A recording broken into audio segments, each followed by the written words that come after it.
Hello, my name is Ken Snyder from UtahJS, and I want to tell you what I've learned from my years of hearing great talks at meetups and conferences. Let's start with the most important thing, good content. The organizers have chosen you because you have a good idea. Take that idea and make it into something great. Make content that you would enjoy hearing and deliver it in an interesting way. Decide what is great about your talk and really focus in on that. Compare your talk abstract to your content. Ask yourself, will attendees feel like they got what was advertised? Was it everything they wanted? What parts could be removed or expanded? And if you do decide to diverge from your talk abstract, ask organizers if you can update the abstract before the event. Once you have good content, you're ready to rehearse to yourself or to others.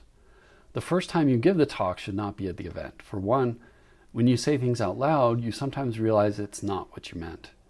And secondly, it will highlight areas you can prepare more. Seek feedback from people you trust. Ideally from people who know the content, but anybody can help you sharpen your presentation. It was Abraham Lincoln that said, "Give me 6 hours to chop down a tree, and I will spend the first 4 sharpening the axe." Good preparation makes for a good presentation. Once you have great content and are prepared, you'll be ready to work on delivery.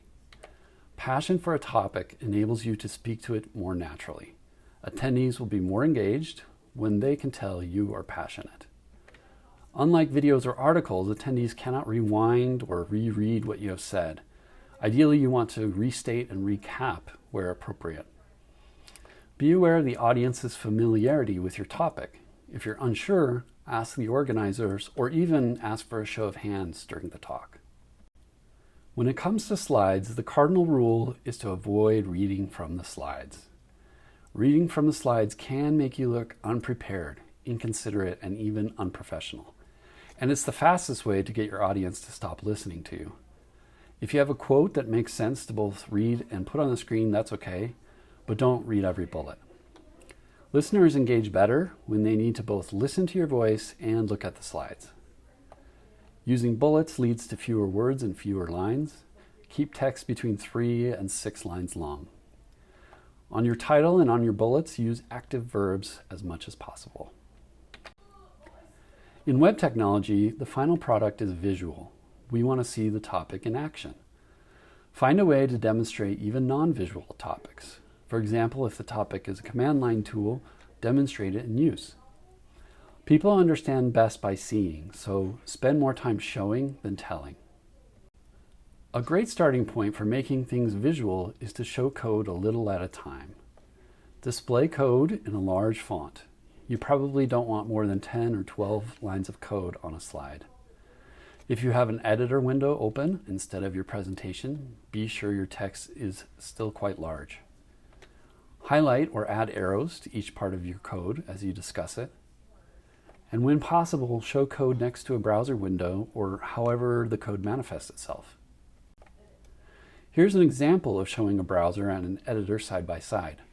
I would actually make the font sizes bigger, but this is the idea. That segues us into the idea of live coding. Attendees often find live coding very instructive, but it can be scary and unpredictable. One option is to pre-record and narrate your own recording. If you do choose to code during the presentation, consider using localhost or creating backup slides. Avoid using overdone applications such as to-do lists and button click counters. If possible, show code and output at the same time. Depending on the typeface, you'll want to use between size 44 and 54 text for titles and size 32 to 44 text for bullets. Large text will help you keep the slides brief. For reference, this presentation uses the typeface Aptos, size 50 for titles and size 36 for bullets. Avoid slide backgrounds that are busy or distracting. Let's recap. We've learned that the most important ingredients for a good talk are content, preparation, demonstration, and passion. Public speaking is hard. Don't judge yourself harshly. Attendees don't expect professional speakers. It's okay to make mistakes. If the topic and session format is conducive to Q&A, consider making time for people to ask questions, either during the presentation or afterwards. Provide links where people can learn more or check out the code you used. Even better, provide a QR code that attendees can scan. Be sure to keep it on the screen for a while. If appropriate, encourage attendees to contact you after the presentation. Here are some helpful resources. You can create beautiful code screenshots using ray.so or a VS Code plugin such as CodeSnap. Websites such as Bitly are a good resource for creating short URLs and QR codes. For questions about speaking at the annual UtahJS conference, you can email hello@utahjs.com.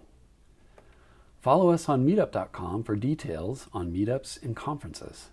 Thank you for taking the time to listen, and best of luck on your presentation.